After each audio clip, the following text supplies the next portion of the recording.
Hi, everyone. Good afternoon. My name is Jenny Hsiao, and I just wanted to thank the organizers for inviting me to come speak with you today about HS and pregnancy. I have no conflicts of interest, and I will be discussing off-label uses of medications. So the learning objectives today are to identify appropriate treatment options for our pregnant patients who have HS, including lifestyle modifications, medical therapeutics, procedural management, and also to recognize and address HS comorbidities that may be exacerbated during pregnancy, so that things that we should be on the lookout for. Why is this topic important? Well, HS commonly affects women of childbearing age. Even when talking with women who come to you with HS, you may want to ask about their sort of family planning. Are they intending to get pregnant? Because that may also sort of shift the way you decide to treat the patient.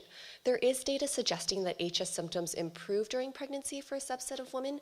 In the literature, this seems to be about 20 to 30%, but that means that for many women, pregnancy does not change their HS disease course, and for a minority of women, it may actually worsen. The impact of pregnancy on HS, in pregnancy, hormones change. Levels of progesterone and estrogen both rise, progesterone more so than estrogen. Progesterone does have anti-inflammatory effects. It can suppress development and function of Th1 and Th17 cells. Estrogen may actually promote Th1 differentiation, but overall, the influence of estrogen on inflammation is just less well described. And there was sort of a study looking at women who were asked about their HS symptoms during menses and also during pregnancy. And of the 75 women who responded to both questions, those who reported an amelioration during pregnancy were more likely to have reported getting worse during their menses, which is actually when progesterone and estrogen are lower. So this really suggests that the progesterone and estrogen may play a role in HS symptoms for women. The serum levels of anti-inflammatory molecules such as interleukin-1 receptor antagonist and also soluble TNF-alpha receptor increase during pregnancy. So it's almost like us providers providing them with anakinra or an anti-TNF-alpha receptor. This may be a protective factor for some women who become pregnant while they have HS. However, during weight gain that you get during pregnancy, that can exacerbate HS with the increased friction at intertriginous sites. Adipocytes can also promote secretion of pro-inflammatory cytokines like TNF-alpha. So for some women, their HS may worsen. This brings me to lifestyle modifications in terms of just counseling patients regarding appropriate weight gain during their pregnancy to try to avoid that increased skin maceration and friction that can cause more inflammation. And also avoiding tight-fitting clothing may be helpful.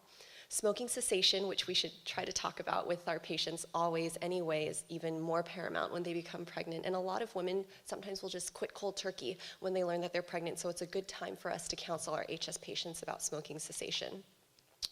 I'm now going to talk about medical therapeutics. We've had great talks already about how to treat our patients. This talk will specifically focus on pregnant patients. And although unlike things like high blood pressure and diabetes, there's no data showing specifically that HS worsens maternal or neonatal outcomes, we know how debilitating HS can be for our patients. So some may want to have that discussion about treatment options. There's a great reference that's in JAD, published in May 2017 by Dr. Okoye's group.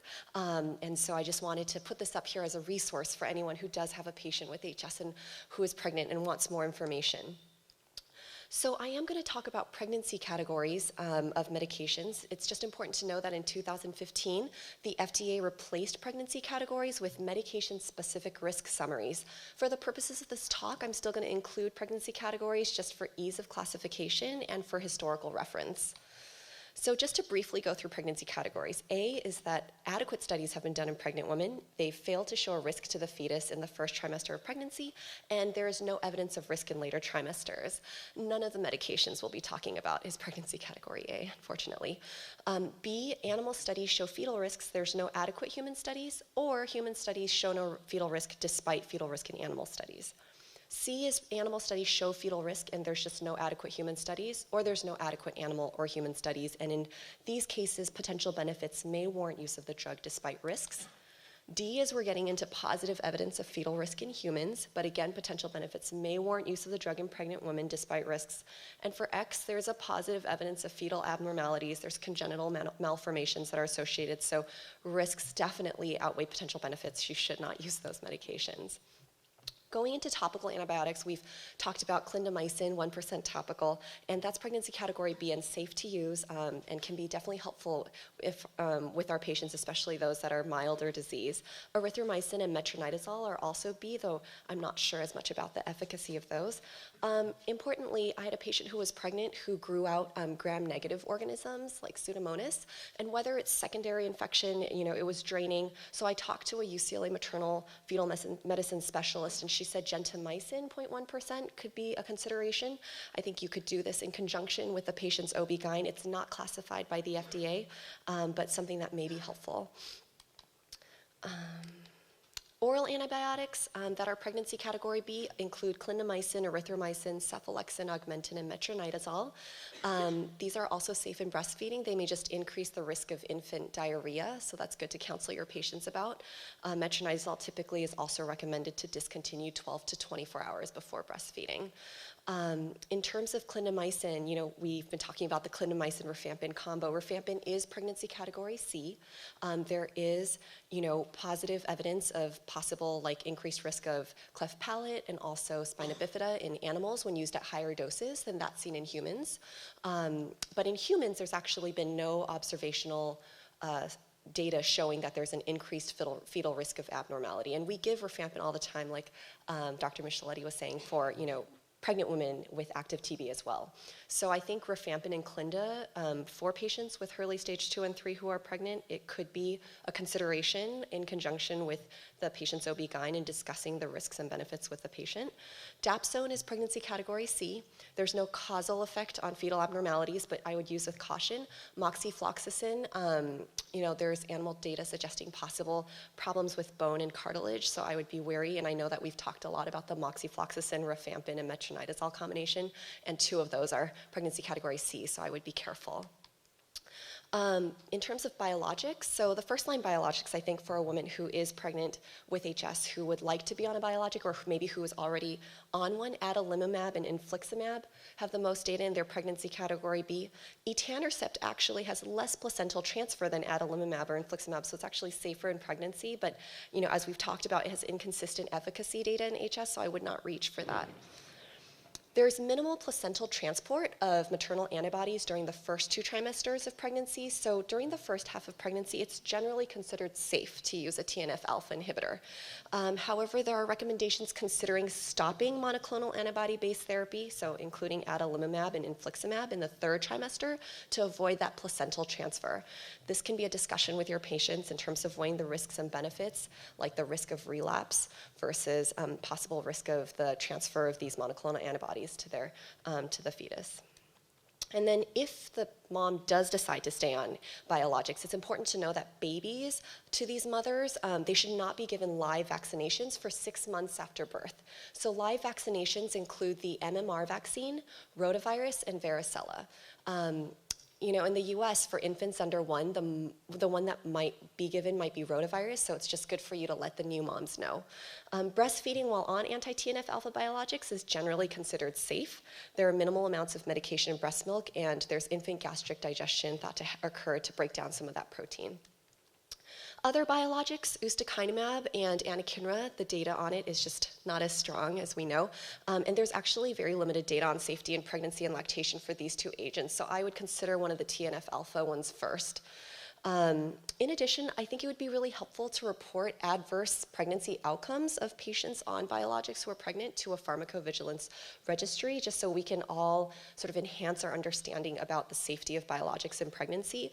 There's an organization of teratology information specialists. It's a nonprofit organization that provides mother-to-baby service where patients can call, get fact sheets on these medications, counseling. They can talk to a trained genetic counselor or other trained professional, and also there's ongoing pregnancy studies going on, collecting data. So manufacturer-sponsored pregnancy surveillance programs are also available for you to report. Other systemic therapies, so metformin, possibly for women who have diabetes or are overweight.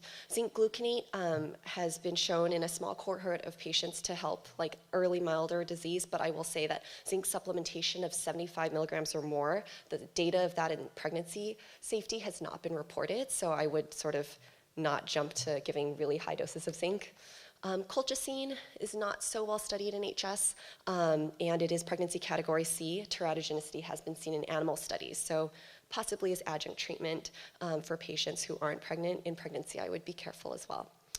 Just a future biologic for HS, I know there's a talk coming up on this. There are a few case reports of efficacy in HS of secukinumab, but there's still very limited data on pregnancy and lactation. So for pregnant patients, I would be careful of that too.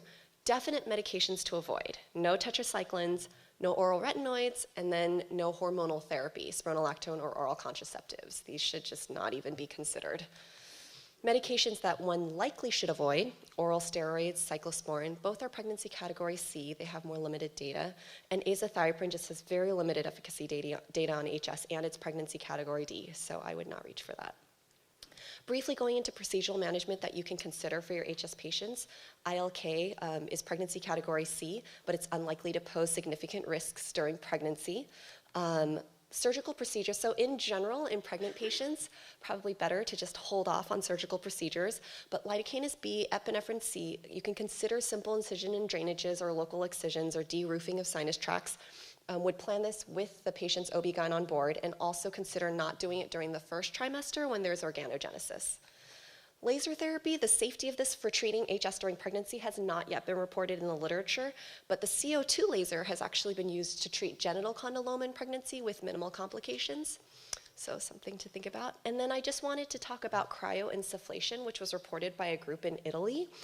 They first had a report in 2014 of a patient. Actually, she was in her 30s, and she wanted to actively try to get pregnant. She didn't want to be on any systemic medication. She didn't want major surgical procedures. So basically, this they hook a cannula or needle onto the cryoac machine, and they pulse liquid nitrogen into the sinus tracts for destruction. And they originally used a needle, but then they switched it out to a cannula to try to avoid the risk of intravascular injection to decrease the risk of air embolus.